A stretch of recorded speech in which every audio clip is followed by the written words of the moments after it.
বাজে। অফিস থেকে ফিরে আমি প্রতিদিনের মতোই একা একা ডিনার করলাম আর ফ্রি হয়ে হলে বসে সিগারেট খেতে লাগলাম।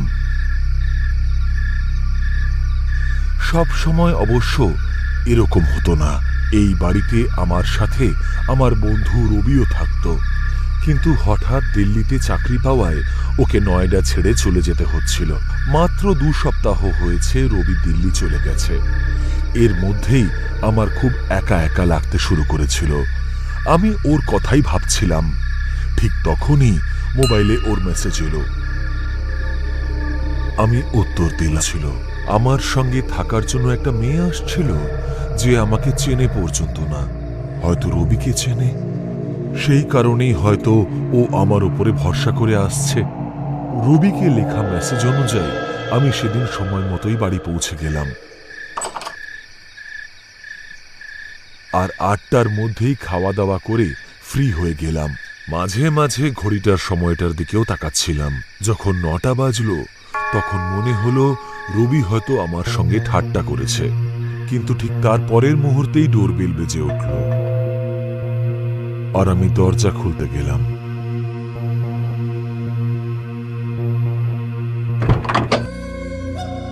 দরজা খুলতেই দেখি সামনে একজন 22-23 বছরের সুন্দরী দাঁড়িয়ে আছে।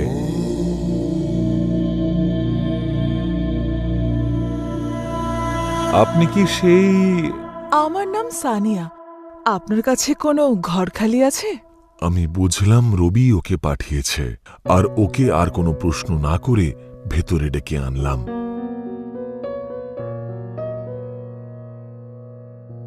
ডাইনিং হলে বসে আমি ওকে জল খেতে দিলাম আর তারপরে তার সঙ্গে কথা বলতে শুরু করলাম। রবি বলছিল আপনি এখানে চাকরি করতে এসেছেন, আর তাই নাকি আপনার ঘরের প্রয়োজন। আগে হ্যাঁ, আমি এখানে চাকরি পেয়েছি। আমার সাথে এই বাড়িতে একা থাকতে আপনার কোনো প্রবলেম নেই তো? না না, কোনো প্রবলেম নেই। তবে আমি ননভেজ খেতে খুব ভালোবাসি। আপনি বলুন, তাতে আপনার কোনো সমস্যা হবে না তো? এমনিতে তো আমি ননভেজ খাবার একদম পছন্দ করি না, কিন্তু আবার বাড়িতে একা একা থাকতেও ইচ্ছে করছিল না। তাই জন্য আমি ওর এই কথাটাতে কোনো ইস্যু করলাম না। শুধু এইটুকু বললাম, যেদিন তুমি ননভেজ রাঁধবে সেদিন আমার আসার আগেই খেয়ে নিও একটু। তারপরে আমি ওকে সেই ঘরটা দেখিয়ে দিলাম যেখানে রবি থাকত, আর ওর সেটা দেখে খুব পছন্দও হলো। আমি ওর কাছে আইডি টাইডি কিচ্ছু চাইলাম না। ভাবলাম ওকে যখন রবি পাঠিয়েছে তখন ভরসাযোগ্যই হবে। পরের দিন যখন আমি অফিস থেকে ফিরছিলাম তখন খুব রাত হয়ে গিয়েছিল আর রাস্তায় খুব ট্রাফিক ছিল। জানতে পারলাম রাস্তায় নাকি একটা বড় অ্যাক্সিডেন্ট হয়েছে। যখন আমি আমার পাড়ায় পৌঁছলাম দেখলাম আশেপাশে খুব ভিড় জমে আছে। বিশেষ করে একটা জায়গায় একটা জমায়েত তৈরি হয়েছে। বাইক থেকে নেমে আমিও ওই জমায়েতটার দিকে গেলাম, আর দৃশ্য দেখে আমিও প্রায় আঁতকে উঠলাম।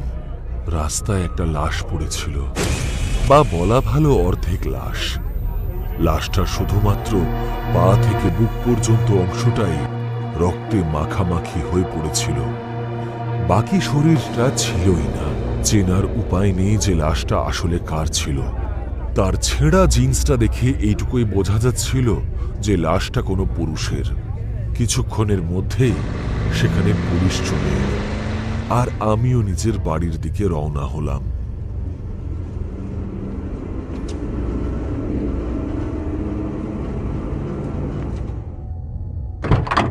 সানিয়া দরজা খুলল, আর আমি বরাবরের মতো হলের সোফায় গিয়ে বসে পড়লাম। আর আমি অনুভব করলাম যে ঘরের মধ্যে একটা অদ্ভুত গন্ধ বেরোচ্ছে। রাস্তায় পড়ে থাকা লাশটার থেকে যেমন গন্ধ বেরোচ্ছিল ঠিক তেমন গন্ধ।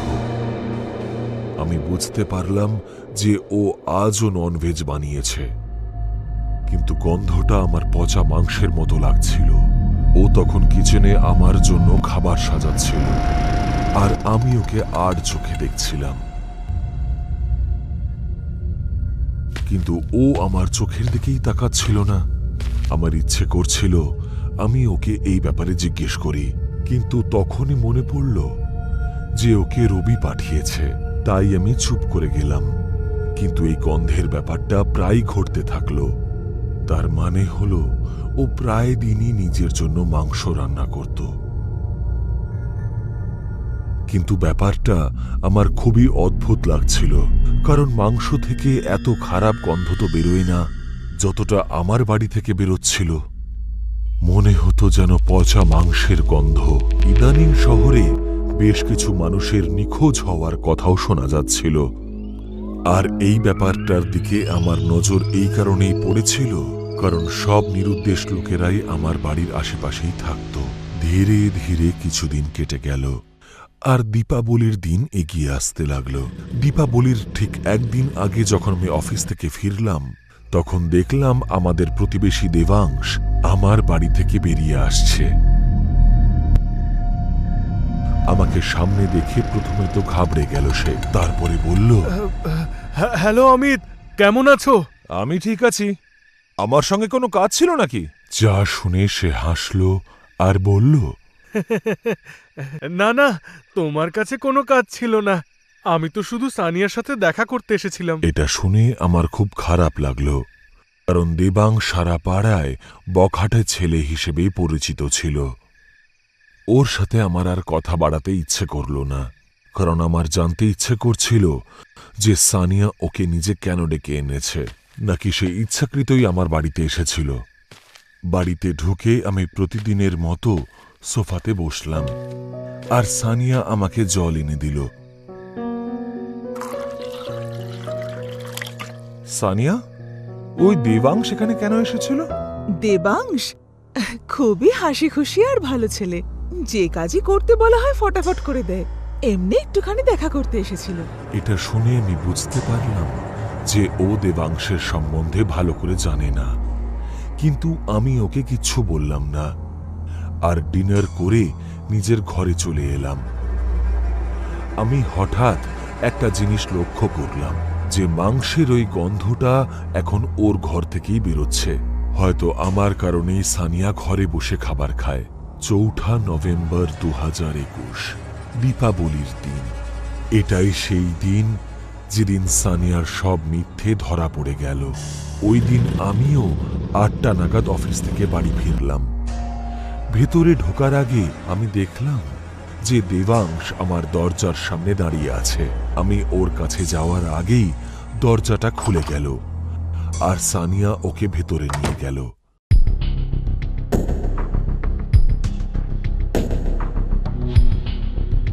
ওদের দুজনের মধ্যেই কেউই আমায় দেখতে পায়নি। আমি দরজায় হাত রাখতেই সেটা সহজেই খুলে গেল। হয়তো দুজনেই দরজাটা লক করতে ভুলে গিয়েছিল। আমি যেই ভেতরে ঢুকলাম, হলে কাউকে দেখতে পেলাম না। আমি পা টিপে টিপে সানিয়ার ঘরের দিকে গেলাম। ওর ঘরের দরজাটা বন্ধ ছিল, কিন্তু আমি দেখতে চাইছিলাম যে ভেতরে ঠিক কি চলছে। সেই জন্য আমি হলের ভেতর থেকেই উঁকি ঝুঁকি দিয়ে দেখতে লাগলাম। দেবাংশ বিছানায় বসেছিল, আর সানিয়া ঠিক ওর সামনে দাঁড়িয়েছিল। সানিয়া, আপনি আমায় বললেন না তো যে আমার সাথে আপনার কি দরকার? যদি আমার ড্যাডি জানতে পারে যে দীপাবলি পুজোর সময় আমি বাড়িতে নেই, তাহলে আমি সত্যিই ভীষণ বকা খাবো। শুধু ছোট্ট একটা কাজ আছে। এটা বলেই সানিয়া ওর কাছে গেল, আর ওর মুখটা নিচের হাতে তুলে ধরল।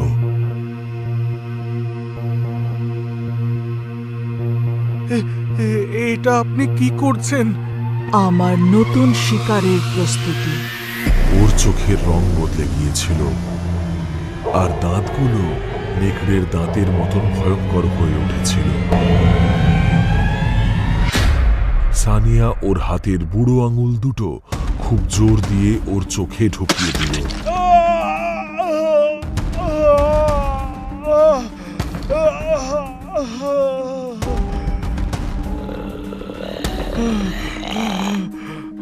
ওর চোখ দিয়ে রক্ত ঝরতে শুরু করল, আর ও কিছুই দেখতে পাচ্ছিল না।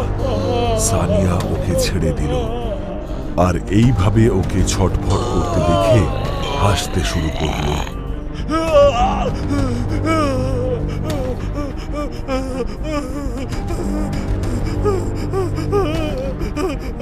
তারপরে সানিয়া ওর হাতটা ধরলো আর ওর কবজিতে দাঁত বসিয়ে দিল।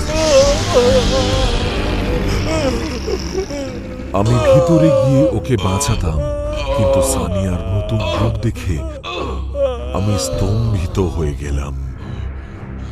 ও যে কোনো মানুষ নয় সেটা তো বোঝাই যাচ্ছিল। ও দেবাংশের হাতটা কামড়ে ধরল আর দেবাংশের দুটো আঙুল সানিয়ার মুখে চলে গেল। ও একটা শয়তানের মতো হাসতে হাসতে দেবাংশের আঙুল দুটো চিবোতে লাগলো। এটা দেখতে খুবই বিশ্রী আর ভয়ঙ্কর লাগছিল। আমি আমার মুখে হাত চাপা দিয়েছিলাম যাতে কোনো আওয়াজ না বেরোয়, আর ভয়ার্ত চোখে এই ভয়ঙ্কর দৃশ্যটা দেখতে লাগলাম।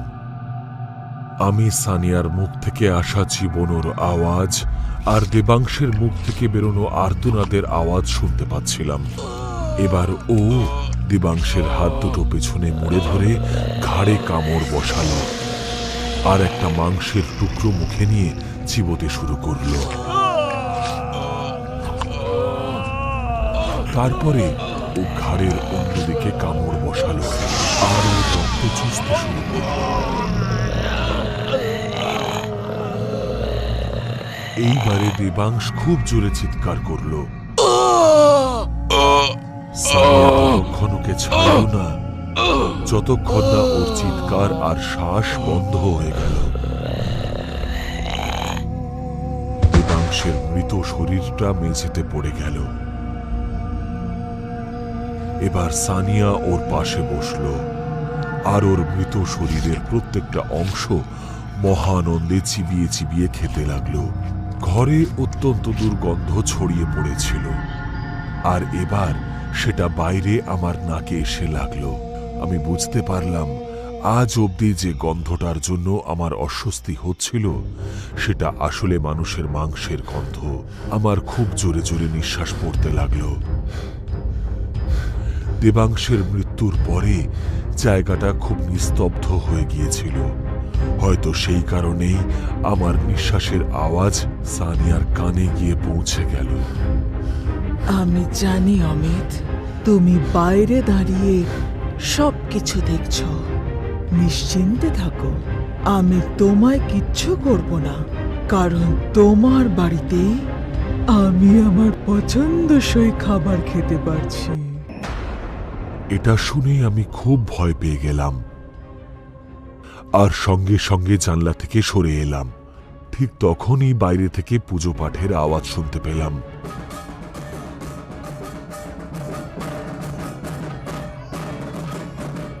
যার অর্থ পাশের বাড়িতে দীপাবলির পুজো শুরু হয়ে গিয়েছিল। আওয়াজটা খুব জোরেই আসছিল। বোঝাই যাচ্ছিল যে ওরা সাউন্ড সিস্টেমের ব্যবহার করেছে। আর ঠিক তখনই আমি শুনলাম ঘরের ভেতর থেকে সানিয়ার চেঁচামেচির আওয়াজ ভেসে আসছে। বন্ধ করো, বন্ধ করো, কি চলছে সব বন্ধ করো, এসব বন্ধ করো। এই মন্ত্রীর আওয়াজ ও সহ্য করতে পারছিল না, আর তাই ও কানে হাত চাপা দিয়ে পাগলের মতো এদিক ওদিক দৌড়চ্ছিল। আমি ওকে দরজার দিকে আসতে দেখেই বাইরে থেকে দরজা বন্ধ করে দিলাম। অমিত, দরজা খোল, খোল, না হলে আমি তোকেও জ্যান্ত ছাড়বো না। এসব বলতে বলতে ও দরজায় ধাক্কা দিতে লাগলো, আর আমি বাইরে দাঁড়িয়ে ভাবছিলাম যে এবার আমার কি করা উচিত।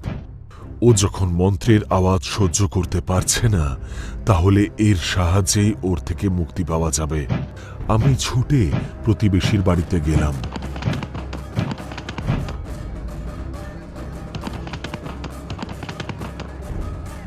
ওখানে সবাই আমাকে দেখে অবাক হয়ে গেল।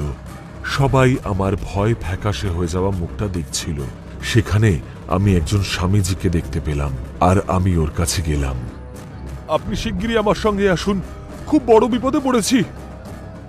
আর আমার এই রকম অবস্থা দেখে উনিও আর কোনো প্রশ্ন করলেন না, আর তাড়াতাড়ি আমার সঙ্গে বাড়িতে চলে এলেন।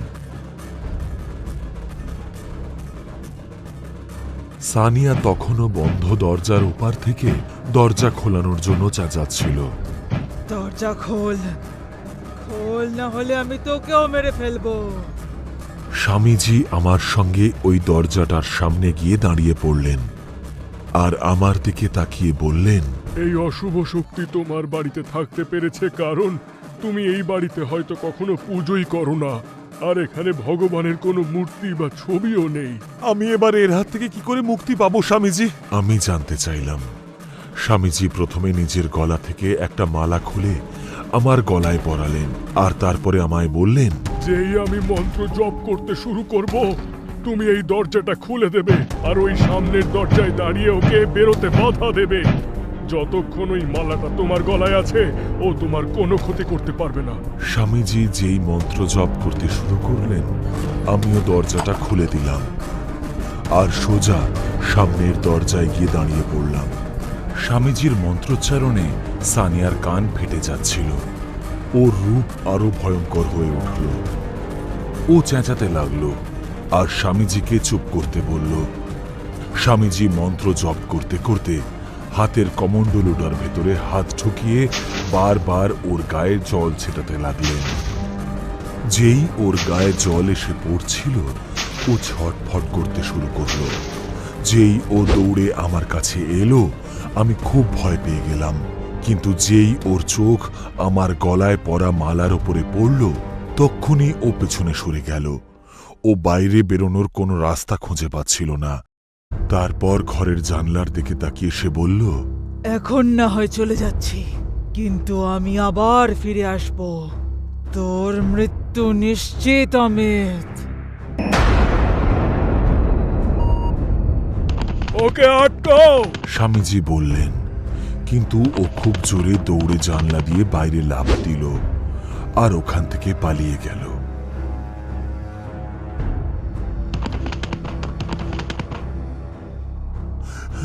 স্বামীজি, ও কি ফিরে আসবে? এই বাড়িটার শুদ্ধিকরণ হয়ে যাওয়ার পরেও এখানে ফিরে আসতে পারবে না। আর তোমার কথা যদি বলো, তাহলে তুমি তোমার গলা থেকে এই মালাটা কখনো খুলবে না।